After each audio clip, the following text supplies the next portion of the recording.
Olá, pessoal, professor Kiko. Vamos para a nossa segunda aula sobre vetores. Nessa segunda aula, a gente vai ver as operações com vetores, hein? Primeira operação é a adição vetorial. A gente tem duas regras básicas para fazer essa adição vetorial, pessoal. Primeira regra que a gente vai ver aí, a regra da poligonal. Imagina que eu tenho os vetores ali, ó, V1 que começa no ponto A e termina no ponto B, vetor V2 que começa no ponto C e termina no ponto D, e um vetor V3 que começa no ponto E e termina no ponto F, certo? Essa regra da poligonal é o seguinte, olha, coloca-se o início de um vetor na extremidade final do antecessor. O vetor soma, Vs, terá origem no início do primeiro vetor e extremidade no fim do último vetor a ser somado. Pessoal, essa regra básica é o seguinte, olha, aonde terminou o primeiro vetor, eu coloco o começo do segundo vetor. Aonde terminou o segundo vetor, eu coloco o começo do terceiro vetor e assim sucessivamente para quantos vetores eu tiver que somar. O vetor soma vai começar no começo do primeiro vetor e vai terminar aonde acabar o último vetor, beleza? Então vamos usar essa regrinha aí para somar esses três vetores. Olha, vetor V1, vê que eu copiei o vetor V1 exatamente do jeito que ele é, começa no ponto A, termina no ponto B. Aonde terminou o vetor V1, que é ali no ponto B, eu vou colocar o ponto C, que é o início do vetor V2. Vou copiar o vetor V2 exatamente do jeito que ele é. Aí o meu vetor V2, observa que ele termina ali num ponto B. Aí onde terminou o vetor V2, eu coloco o início do vetor V3, que é o ponto E. Aí eu tenho o vetor V3 ali, observa que eu copiei ele exatamente do jeito que ele era, vai do ponto E até o ponto F. Como são só esses três vetores que eu tenho que somar, acabou a minha soma. O meu vetor soma, o meu vetor resultante, vai começar no ponto A e vai terminar lá no ponto F. Observa que o ponto A é o início do primeiro vetor, o ponto F é a extremidade final do último vetor que eu estou somando. Então eu tenho ali aquele vetor VS. Tranquilo? Pessoal, isso daí a gente fala que é a regra do elefantinho, trombinha de um no rabinho do outro. Então lembra lá, onde terminou o primeiro vetor, coloca o começo do segundo vetor. Onde terminou o segundo, coloca o começo do terceiro e assim sucessivamente. O vetor soma vai começar no começo do primeiro e ir até o final do último vetor que a gente está somando. Beleza? A regra do elefantinho. Pessoal, observações. Olha, primeira observação. Essa igualdade ali é uma igualdade vetorial. Então, quando eu falo o vetor soma, o vetor VS, é igual à soma dos vetores V1, vetor V2, vetor V3 e assim sucessivamente. Não é uma soma algébrica, eu tenho que tomar cuidado, hein? Aí eu tenho a segunda observação, olha, o módulo do vetor soma, o tamanho do vetor soma, não é igual à soma dos módulos dos vetores V1, V2 e V3. Ou seja, para descobrir o tamanho do vetor resultante, o tamanho do vetor soma, não é só pegar o tamanho do vetor V1 mais o tamanho do vetor V2 mais o tamanho do vetor V3, hein? Eu tenho que seguir aquela regrinha ali da poligonal. Aí, para descobrir o tamanho do vetor soma, provavelmente a gente vai ter uma folha quadriculada, provavelmente eu vou cair no teorema de Pitágoras, tá bom? Então cuidado com isso daí, hein?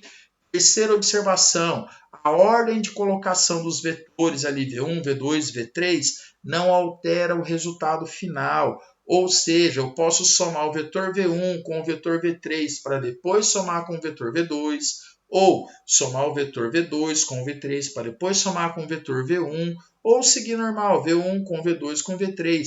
O resultado vai ser o mesmo, tranquilo? Muito cuidado com a segunda observação, hein, galera? Pessoal, adição vetorial, agora segunda regra, que é a regra do paralelogramo. Imagina que eu tenho esses dois vetores ali, ó, vetor V1 começa no ponto A, termina no ponto B, vetor V2 começa no ponto C, termina no ponto D. Para essa segunda regra, olha lá, coloca-se a origem dos dois vetores a serem somados num mesmo ponto. Constrói-se um paralelogramo cujos lados são os vetores V1 e V2. O vetor soma, que é o vetor VS, será representado pela diagonal principal do paralelogramo formado. Então, observa que ali, ó, a diferença agora, eu vou colocar os dois vetores começando no mesmo ponto. Lá na regra da poligonal, era aonde terminou o primeiro, a gente colocava o começo do segundo, hein? Cuidado para não confundir as duas regrinhas, beleza? Então vamos a essa regra ali, olha. Observa que eu coloquei os dois vetores começando no mesmo ponto. O ponto A, que é a origem do vetor V1, coincide com o ponto C, que é a origem do vetor V2. Aí eu vou lá no final do vetor V2, traço uma reta paralela ao vetor V1. No final do vetor V1, eu traço uma reta paralela ao vetor V2. Então observa que eu formei um paralelogramo ali, olha. Vou ter os lados AB, BE, CD e DE. Observa que os lados AB, branquinho, e DE, também branquinho, são paralelos.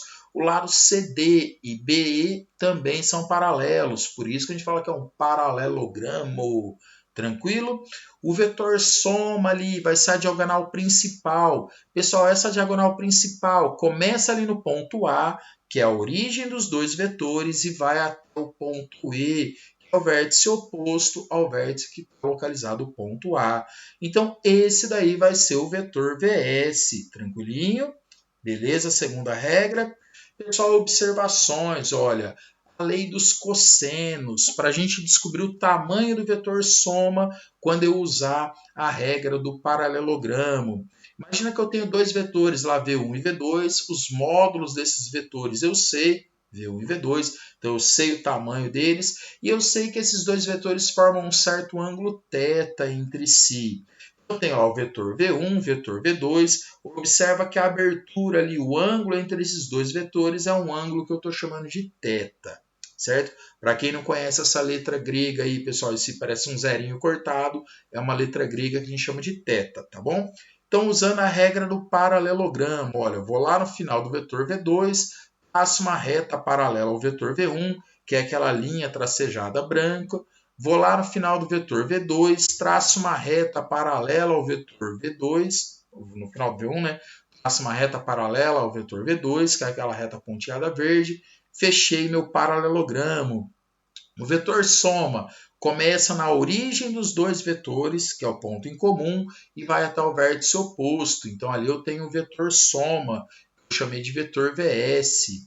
Para descobrir o tamanho do vetor VS, ali a gente aplica a lei dos cossenos e chega nessa formulinha que eu vou colocar aí. Para os matemáticos de plantão não me xingarem, isso não é a lei dos cossenos, hein? Ela vem da lei dos cossenos, tudo bem? Não vou demonstrar aqui porque levaria um tempo a mais do que a gente tem, pessoal. Vai lá, ó. O módulo do vetor soma é dado por essa formulinha bonita. VS ao quadrado é igual a V1 quadrado mais V2 quadrado mais 2 vezes V1 vezes V2 vezes o cosseno do ângulo θ. Beleza? Tem uma musiquinha para guardar, olha. 1, 2, 3, 4, 5 mil. VS ao quadrado é igual a V1 quadrado mais V2 quadrado mais 2V1 V2 cosseno θ. Ajudou? Pessoal, então percebe ali, parece um pouquinho o teorema de Pitágoras, até chegar aquele V2 ao quadrado, e depois tem aquele outro termo, mais 2V1 V2 cosseno θ, certo? Dá um jeito de guardar essa formulinha. Pessoal, outra observação, o que é o vetor nulo? Quando os vetores a ser somados ali, formar uma linha poligonal fechada, a extremidade final do último vetor coincidir com a origem do primeiro vetor, a gente vai ter um vetor nulo. Observa lá, o vetor V1, onde terminou o vetor V1, coloquei o começo do vetor V2. Aonde terminou o vetor V2, coloquei o começo do vetor V3. Percebe que o final do vetor V3 chegou no começo do vetor V1, fechou uma figura plana aí, no caso fechou um triângulo. Então, quando a gente somar esses três vetores, o resultado vai ser o vetor nulo, que é um ponto. Tranquilo? Pessoal, a soma de um vetor com o vetor oposto, a gente viu lá na primeira aula de vetores, vai dar o vetor nulo. Então, observa lá, se eu pegar o vetor V na horizontal para a direita, o vetor menos V na horizontal para a esquerda, quando eu somar esses dois vetores, vai dar um vetor nulo. Imagina como se fosse um deslocamento. Desloquei para a direita 5 metros, desloquei para a esquerda 5 metros. o meu deslocamento resultante seria nulo, seria zero. Voltei para o lugar de partida, né? Pessoal, subtração de vetores agora, olha. Imagina que eu tenho dois vetores ali, vetor V1 e vetor V2. Eu quero fazer a subtração entre esses dois vetores. Eu tenho que me atentar no seguinte, ó, a subtração, a diferença entre os vetores V1 e V2, que vai ser o vetor V1 menos o vetor V2, nada mais é do que a soma do vetor V1 com o oposto do vetor V2. Ou seja, quando eu pegar lá o vetor diferença, que eu estou chamando de VD, entre os vetores V1 e vetor V2.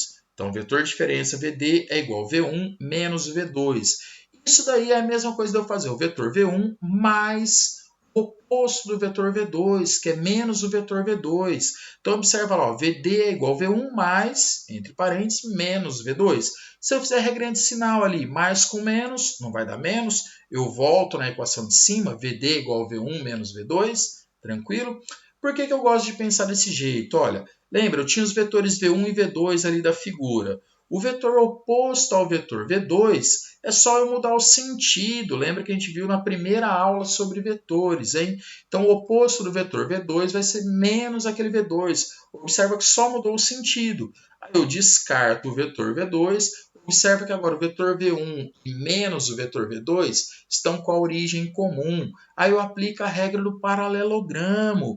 Vou lá no final do vetor V1, traço uma reta paralela ao V2, vou no final do menos V2, traço uma reta paralela ao vetor V1, fechou o paralelogramo, o vetor diferença ali no caso, o vetor resultante, vai começar no ponto que tem origem os dois vetores e vai até o vértice oposto. Então ali eu tenho o vetor diferença, que vai ser a diagonal secundária do paralelogramo. Tranquilo? Para não ficar decorando muita coisa, pessoal.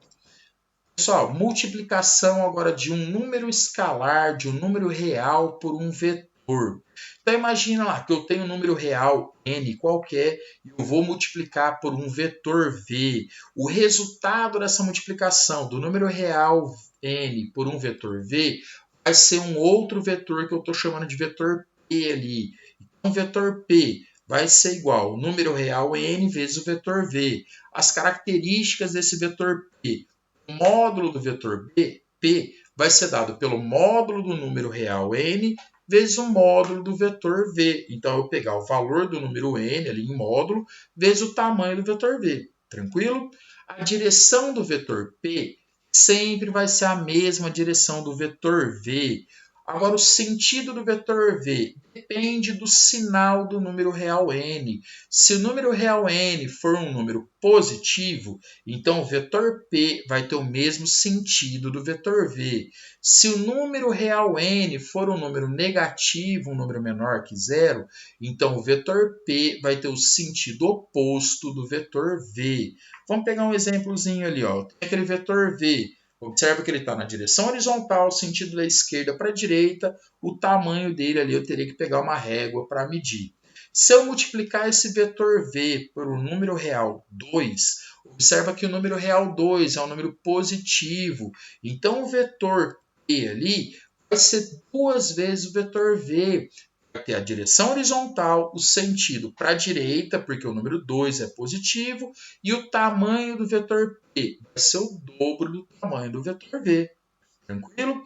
Agora, se o número real for menos 2, o n for menos 2, observa que ali o meu vetor p vai ficar menos 2v. Como o número real é um número negativo, o vetor p vai ter o sentido oposto ao vetor v. Se o vetor v está apontando na horizontal para a direita, o vetor p agora vai apontar na horizontal para a esquerda. E o tamanho dele vai ser o dobro do tamanho do vetor v. Porque módulo de menos 2 é igual a 2. Então, observa que o módulo do vetor p vai ser o dobro do módulo do vetor v. Tranquilo? Pessoal, decomposição de vetor agora, muito importante, hein? Observa ali a figurinha, eu tenho um certo vetor v que forma um ângulo θ com a direção x. Quando eu falo das projeções ortogonais ou as decomposições do vetor v nas direções x e y, eu vou ter que abrir as perninhas ali. Eu vou ter que ver quanto que o vetor v vale na direção x e quanto que esse vetor v vale na direção y. Imagina que eu coloco uma lanterna ali em cima do vetor v. A sombra desse vetor v na direção x vai ser a projeção do vetor v na direção x, ou a decomposição do vetor v na direção x. Então imagina lá, eu coloquei a lanterna em cima do vetor v. O tamanho da sombra ali, ó, que eu saí do final do vetor v, passei uma reta perpendicular ao eixo x. Do começo do vetor v até aquele ponto, que é aquela retinha pontilhada amarelinha ali, cortou o eixo x, eu vou ter o meu vx, o vetor v na direção x. Na direção y agora, eu vou colocar a lanterninha ali de lado. A sombra que o vetor v vai fazer na direção y é a decomposição do vetor v na direção y. Para descobrir o tamanho dessa decomposição na direção y, sai do final do vetor v, vai até o eixo y, formando 90 graus, aquela linha tracejada, linha amarela na horizontal.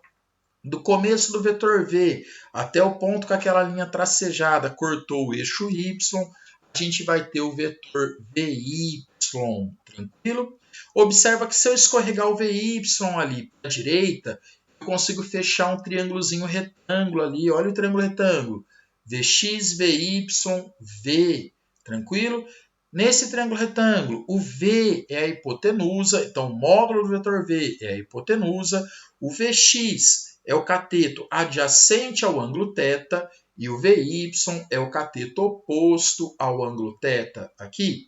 Lembra que o cosseno é cateto adjacente sobre hipotenusa. Então, o cosseno do ângulo θ vai ficar Vx sobre V. Como a gente sabe o tamanho do vetor V, sabe qual é o ângulo, então eu sei qual é o cosseno, eu tenho que descobrir o Vx. Multiplica isso em cruz, eu vou ter que o Vx vai ser o V vezes o cosseno do ângulo θ. Agora o Vy, seno do ângulo, é o cateto oposto sobre a hipotenusa. A gente vai ter ali seno do ângulo θ, é o Vy sobre o V. Multiplica isso em cruz, a gente vai ter que o Vy é o V vezes o seno do ângulo θ. Dá uma olhada no desenho, olha ele para ficar fácil. Vx não está pertinho, está colado com o ângulo θ. Então, olha ali, eu posso falar que o Vx é o V com o ângulo θ? O Vy está aqui, ó, observa que ele está longe, ele está separado do ângulo θ. Então, eu posso falar que o Vy, olha a equação, posso falar que o Vy é o V separado do ângulo θ? Ou é o V sem o ângulo θ? Beleza? Pegaram o esqueminha, galera? Pessoal, valeu, brigadão. Tchau.